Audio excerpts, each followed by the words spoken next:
ऐसा नहीं प्यारे बच्चों, इस तरह का नहीं। क्या गलत बोल रहे हैं? इतनी धूप में आप अपने को गला रहे हैं बहन लोग, क्यों गला रहे हैं? मेरा सवाल यह है, आपकी मां नहीं चाहती है कि आप सुबह 4 बजे उठकर झाड़ू उठाएं, आपके पिताजी नहीं चाहते हैं कि आप सुबह उठकर फावड़ा उठाएं, आपके पिताजी नहीं चाहते कि आप सुबह उठाकर साइकिल लेकर कोयला ठेलने जाएं, वो इसलिए 4 बजे उठते हैं कि उनका दिल कहता है कि मैंने जो किया सो किया, मेरा बेटा मेरी बेटी अगर उठे तो 4 बजे नहीं 8 बजे, और किसी अनुमंडल का, किसी ब्लॉक का, किसी स्कूल का एक अधिकारी बनकर, एक टीचर बनकर बैठे और कलम से अपने काम को देखे। तमाम शिक्षक, शिक्षिकाएं, अभिभावक और छात्र छात्राओं, आप सभी को गणतंत्र दिवस की हार्दिक असंख्य शुभकामनाएं। आज बड़े हर्ष उल्लास के साथ, उमंग के साथ पूरे राष्ट्र में गणतंत्र दिवस मनाया जा रहा है, लेकिन आज हमें जानने की आवश्यकता है, जानने के साथ साथ अनुकरण करने की आवश्यकता है कि गणतंत्र का अर्थ क्या है, किन परिस्थितियों में भारत देश में गणतंत्र की व्यवस्था की गई थी, किन परिस्थितियों में भारत देश स्वतंत्र हुआ था। तो ये सर्वविदित है, आप सभी जानते हैं कि गुलामी की एक लंबी दास्ता को हमने देखा था, हमने यानी हमारे देश ने, हमारे पूर्वजों ने। वो दास्ता यूनानियों से लेकर, तुर्क मंगोली से लेकर, मुगल से लेकर अंग्रेजों के कालखंड तक हमने देखा। और जब भारत को स्वतंत्र किया गया, जब भारत को आजाद किया गया, तो उस समय जो उस समय देश के फ्रीडम फाइटर थे, उनके जहन में एक ही सवाल था कि आजाद तो हम हो चुके हैं, लेकिन ये आजादी टिकेगी कैसे? ये आजादी टिकेगी कैसे? क्योंकि हम लोग विभिन्न धर्मों में बटे हुए लोग हैं, विभिन्न संप्रदायों में बटे हुए लोग हैं, विभिन्न प्रकार की बोलियां बोलते हैं, विभिन्न प्रकार के देवी देवताओं में आस्था रखते हैं। यानी हमारे ईश्वर एक नहीं, हमारी भाषा एक नहीं, हमारी बोली एक नहीं, हमारा पहनावा एक नहीं, हमारा रहन सहन एक नहीं, हमारा खान पान एक नहीं, हमारे बात करने का लहजा एक नहीं, हमारी संस्कृति एक नहीं, तो हम एक कैसे रहेंगे? ये सबसे बड़ी चुनौती थी आजाद भारत में। तो उस चुनौती से निपटने के लिए भारत देश के विद्वानों ने यह तय किया कि भारत देश में संविधान का रूप दिया जाएगा, एक लोकतंत्र, एक गणतंत्र की व्यवस्था की जाएगी, और वही इन चुनौतियों का सामना करेगा, वही इन चुनौतियों को एक सूत्र में बांधने का काम करेगा, जिसे हम गणतंत्र कहते हैं। प्यारे बच्चों, गणतंत्र की परिभाषा हमें किताबों में पढ़ने, किताबों की लंबी लंबी लाइनों में नहीं, उस नाम में छुपा है। गणतंत्र का मतलब क्या है? गण यानी लोग, गण मतलब क्या? लोग। कोई इसे गणतंत्र कहता है, कोई जनतंत्र कहता है, कोई लोकतंत्र कहता है, कोई प्रजातंत्र कहता है। गण का मतलब लोग, जन मने लोग, प्रजा मने लोग, और लोक मने लोग, तंत्र मने ताकत। यानी जिस राष्ट्र में जनता के हाथ में ताकत हो, उसे ही गणतंत्र भारत कहते हैं। आज हमारे हाथ में ताकत है, तो कल किसके पास था? आप सभी जानते हैं, राजा की तलवारों में ताकत थी। जिसने राजा से आंख मिलाई, इसकी आंखें निकाल लो। जिसने राजा के फैसले के खिलाफ बोला, इसकी जबान काट लो। जिसने राजा के खिलाफ जाने का काम किया, इसका सर कलम कर दो। यानी ताकत कहां थी? तलवारों में थी। तलवारों के जोर से लोग बोल नहीं पाते थे।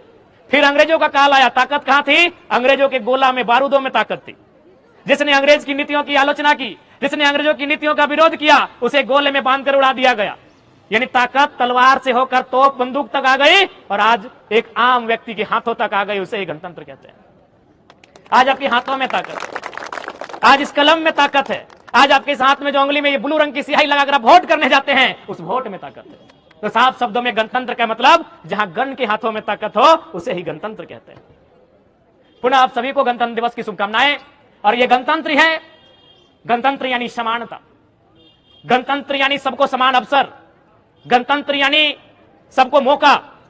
यह मौका ही था कि अखबार बेचकर अपनी जीविका का उपार्जन करने वाले शख्स एपीजे अब्दुल कलाम इस देश के सर्वोच्च रहनुमा बन के सामने आए। यह गणतंत्र की ताकत है।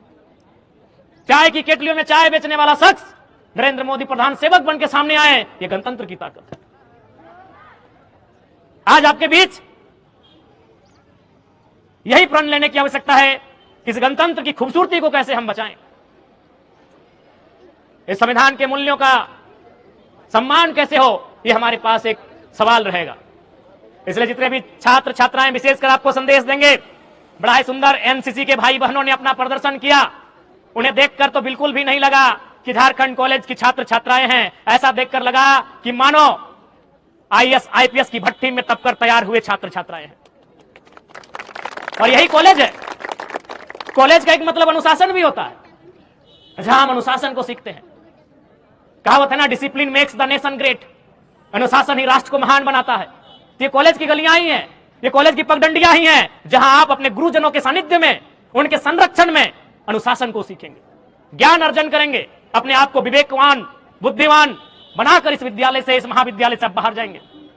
इसलिए छात्र छात्राओं, प्यारे बच्चों, आप सभी को हमारा यही संदेश रहेगा। और साथ में, चूंकि डुमरी और तोपचांची विशेष दूरी नहीं है, एक ही भौगोलिक क्षेत्र है। चूंकि आज 26 जनवरी की एक उमंग होती है, ललक होती है।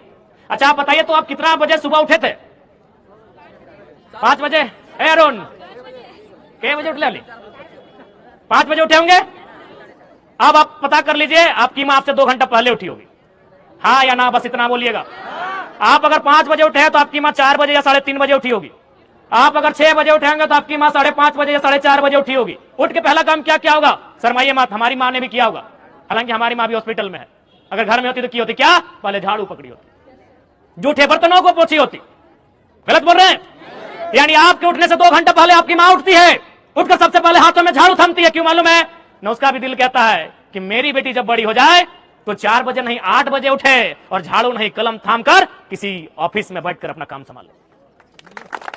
इस बात को याद रखिएगा प्यारे बच्चों।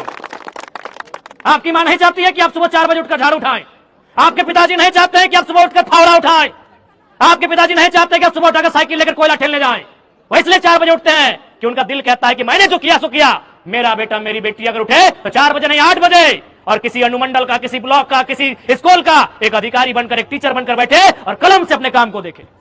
अभी आपको तय करना है, अभी आपको तय करना है भैया, ये तय आपको करना है कि आप उनकी इस मेहनत का, उनके इस संघर्ष का क्या मूल्य देने जा रहे हैं। ये आपको तय करना है।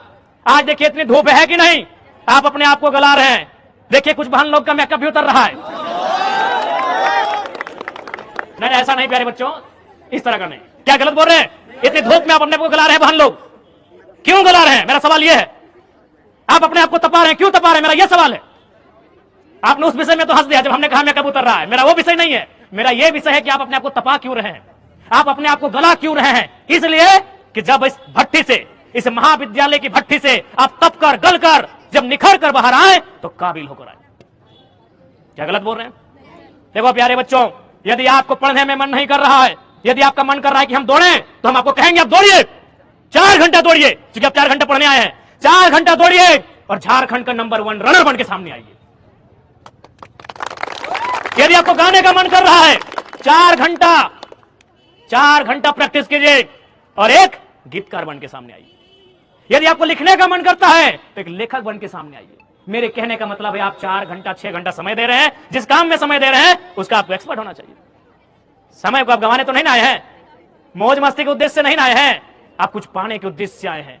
इसलिए आपको मेरा यही संदेश होगा और इतना ही कहेंगे, सपने पूरे होते हैं प्यारे बच्चों, सपने पूरे होते हैं तभी तो आज आप पूरे, हमें लगता है आज झारखंड में नहीं करने तो कम से कम 1 लाख जगह झंडा फहराया गया होगा। कहीं मंत्री ने फहराया होगा, कहीं विधायक ने फहराया होगा, कहीं सांसद ने, तो कहीं डीएसपी एसपी ने, तो कहीं डीजीपी ने, कहीं डीसी ने। देखिए जरा मां तो हवाई चप्पल पहन के फहराने आया, कहीं नहीं होगा। चेक कर लीजिएगा, पूरे झारखंड में चेक कर लीजिएगा कि आपके डुमरी के विधायक हवाई चप्पल पहन के आए हैं। ये तो गनीमत एक रास्ता में टोजर तीनों बार नहीं, आज बढ़िया दिन है, कम से कम कुर्ता टो पहन लीजिए। ये हम इसलिए कह रहे हैं कि सपने पूरे होते हैं। आपके बीच, आपके जैसा आपके बीच का एक भाई आज इस राज्य के सर्वोच्च सदन का मेंबर बन के आया है। सर्वोच्च सदन समझते हैं ना, वहां कलम चलती है और इस राज्य में कानून बनता है। वहां कलम चलेगी तो आपके शिक्षकों का समस्या का समाधान होगा, वहां कलम चलेगी तो इस राज्य की डॉक्टरों का समस्या का समाधान होगा, वहां कलम चलेगी तो आपकी समस्या का समाधान होगा, वहां कलम चलेगी तो आपका एडमिशन का रेट घटेगा बढ़ेगा, वहां कलम चलेगी तो आपके स्कूल का ड्रेस भी बदल जाएगा, बदलेगा ना। तो हम उस हाउस का मेंबर है, उस हाउस का मेंबर है जहां से राज्य चलता है। और हम हैं कौन? आपके बीच का है। क्या हम कोई फरिश्ता हैं? आपके बीच का है। क्या हम में और आप में कोई अंतर है? नहीं, हम आपके जैसा है। बस हमने जो तपाया है, अपने आप को गलाया है, उसका रिजल्ट लेके आए हैं। मैंने भी अपने आप को तपाया है, मैंने भी अपने आप को गलाया है, और उस तपने का, उस गलने का ये परिणाम लेकर आया है कि मैंने अपने आप को तपाकर एक प्रयास किया है कि सोना बनकर सबके सामने आए। इसलिए समय का अभाव है। हमारी बातें अगर किन्हीं को तीखी लगे तो बुरा मत मानिएगा। बाकी आपको पुनः रिपब्लिक डे, गणतंत्र दिवस की हार्दिक शुभकामनाएं। हर्षोल्लास के साथ इस दिवस को मनाएं और अपने गुरुजनों का संदेश लेकर जाएं। पुनः आपको गणतंत्र दिवस की बहुत बहुत शुभकामनाएं। जय हिंद, जय भारत, जय झारखंड। और विद्यालय परिवार प्राचार्य महोदय समेत तमाम शिक्षक शिक्षिकाओं का, टीचिंग नॉन टीचिंग स्टाफ सभी का धन्यवाद, जिन्होंने मुझे इस अभूतपूर्व कार्यक्रम में मुख्य अतिथि के लिए स्थान दिया। धन्यवाद।